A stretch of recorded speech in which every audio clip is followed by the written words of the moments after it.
Assalamualaikum warahmatullahi wabarakatuh. Ya, saya mau sharing tentang kecerdasan keuangan dalam waktu 6 menit. Oke, ya saya mulai. Kalau kita mau cerdas dalam keuangan kita, harus tahu dua hal. Yang paling sederhana yaitu prinsip.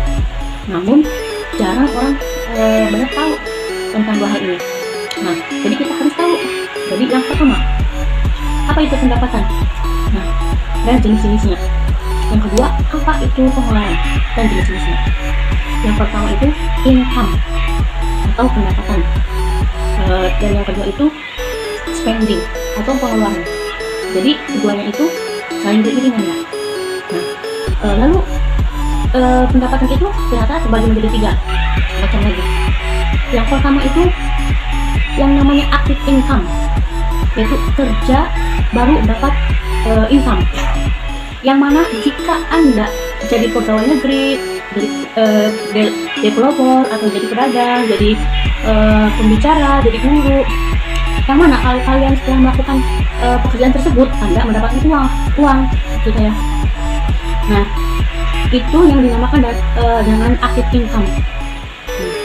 Nah, disayangkan sekali kalau kalian hanya tahu satu itu saja. Lalu yang kedua, yaitu dalam income itu ada yang namanya passive income. Nah, apa sih passive income itu? Nah, passive income itu yang mana passive income itu kalau kita tidur pun dapat uang. Nah, income yang paling penting, tapi orang banyak sangat disayangkan tidak fokus untuk membangun passive income itu. Nah, lalu yang ketiga itu capital gain atau portfolio income maksud saya, yaitu kenaikan dari harta kita sendiri. Contohnya rumah kita. Nah, rumah kita itu dibeli misalkan 200 juta yang pembelian rumah kita yang pertama itu. Lalu dalam 10 tahun memiliki kenaikan menjadi 1 miliar. Padahal rumah itu kita dipergunakan untuk tidur, untuk segala macamnya. Tapi ada kenaikan di dalamnya harga tersebut. Tapi sayang orang hanya punya satu itu saja. Atau lainnya itu seperti sama halnya dengan saham, emas, atau apapun yang capital gain itu. Nah, capital gain itu juga namanya portfolio income seperti itu. Lalu kita kembali ke passive income yang kedua ya. Nah, ternyata passive income itu memiliki 3 jenis lagi, tetapi banyak orang di luar sana yang tidak tahu dan tidak punya. Sangat disayangkan. Yang pertama yaitu paper asset. Apa itu paper asset? Nah, contohnya seperti obligasi, terus deposito, royalty, saham yang menerima dividen jadi unit link. Nah, jadi unit link Anda. Tapi sekali lagi, ini paper. Terus yang kedua, dari jenis passive income adalah properti yang Anda sewakan dan Anda bagi hasil. Lalu yang ketiga itu adalah bisnis. Yang ketiga itu adalah bisnis, yang mana bisnis Anda itu jalan tanpa Anda. Seperti itu ya. Jadi kita harus punya passive income karena kita tidur pun dapat duit atau uang tersebut. Nah, enak bukan? Seperti itu passive income. Lalu pengeluaran atau spending. Nah, spending itu juga memiliki 4 jenis atau 4 macam. Yang pertama, pengeluaran yang produktif. Yang kedua, pengeluaran yang konsumtif. Yang ketiga, pengeluaran yang tampaknya produktif tapi konsumtif. Lalu yang keempat, pengeluaran yang tampaknya konsumtif tapi produktif.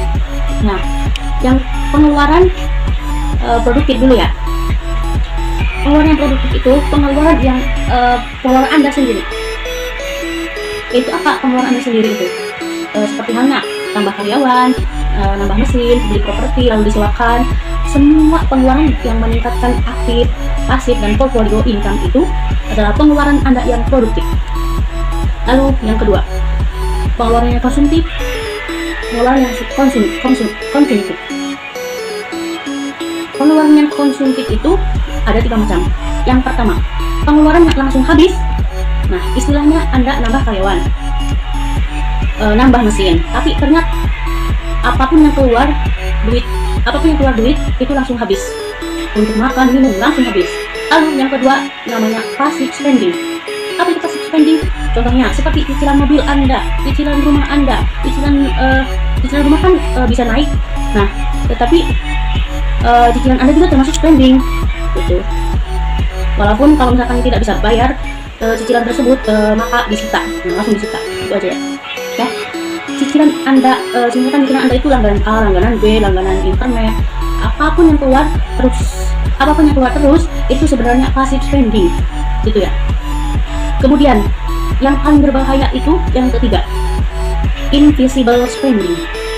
Invisible spending membuat Anda kere tapi tanpa Anda tahu. Membuat Anda kere tapi tanpa Anda tahu. Apa itu yang nomor satunya? Yang paling berbahaya. Coba tebak. Inflasi. Inflasi. Tanpa sadar daya beli uang Anda tidak laku. Bukan berarti tidak laku secara tidak laku ya, tapi laku tetapi kurang untuk daya belinya tanpa Anda sadari. Nah, kemudian berikutnya apalagi yang namanya invisible spending, yaitu handphone yang sedang Anda pegang ini, terus lalu laptop atau komputer Anda, terus kemudian mobil. Terus kan saya pernah membelikan kepada orang tua saya mobil Mercy S-Class, tapi orang tua saya tidak mau. Mama saya mau Alphard, udah saya ganti dengan Alphard mobil. Nah, mobil Mercy S-Class itu saya beli dengan 1,8 miliar. Selama 7 tahun kemudian harga jualnya itu akan terus berkurang. Nah, selama 7 tahun itu menjadi 350 juta. Lalu Anda membeli mobil, misalkan ibaratkan ya, membuka mobil tersebut sekali, bilang 10 juta, buka lagi, bilang 20 juta, buka lagi, bilang 10 juta, berkali-kali Anda buka mobil tersebut. Nah, itu untuk sekali setiap buka. Nah, itu yang dinamakan inflasi spending. Lalu maksud saya invisible spending. Tapi kebanyakan orang tidak cerdas, kepingin tampaknya kaya, membeli motor, membeli mobil dengan harganya yang terus hilang. Nah, itu yang dinamakan kere tanpa berasa. Kere tanpa berasa. Mohon maaf ya kalau saya memakai kata-kata kasar, mohon maaf supaya saya insaf. Kadang-kali pakai kata-kata keras, mohon maaf sekali. Lalu kemudian berikutnya, jadi tadi pengeluaran yang konsumtif. Ya, tadi yang contoh tersebut menjadi pengeluaran yang konsumtif seperti itu. Lalu yang ketiga, pengeluaran yang tampaknya produktif. Nah, tadi ada satu orang ya, Pak Tung enak, punya uang banyak, bisa nabung. Karena saya ingin beli motor, tapi saya nih gajinya cuma 3 juta setengah. Lalu Pak Tung bertanya, saya tanya, kamu nyicil motor apa? Honda CBR. Pak Tung, harganya berapa? 35 juta 500 Pak Tung. Waktu itu oke. DP-nya berapa? 9 juta setengah Pak Tung. Oke. Cicilannya berapa? 1,6 juta. 1,6 juta kali. Lalu cicilannya berapa bulan? 3,2 bulan. Oke, saya hitung dulu. Kamu keluar duit 60 jutaan. Ya Pak Tung, 3 tahun uang kamu hilang 48 juta sendiri. Tapi kan Pak Tung, saya perlu kendaraan. Kalau perlu beli Honda Legend aja 2 jutaan doang. Tapi kan Pak, cepat rusaknya. Ya kalau rusak palingan cuma keluar 150.000 sampai 200.000. Yang sebetulnya orang itu tidak perlu, tapi kepengen. Jadi terus deh, kalau Anda ini seolah-olah kelihatannya produktif, itu kerja padahal Anda tidak perlu. Nah, itu Anda harus membedakan. Lalu yang keempat, pengeluaran yang tampaknya konsumtif tapi produktif, yaitu yang pertama pengeluaran buat belajar, yang kedua pengeluaran untuk bergaul dengan orang-orang sukses jauh dari kita. Nah, kita belajar yang sukses yang positif aja. Ada 2, sukses yang positif dan sukses yang negatif ya. Lalu yang ketiga, untuk amal.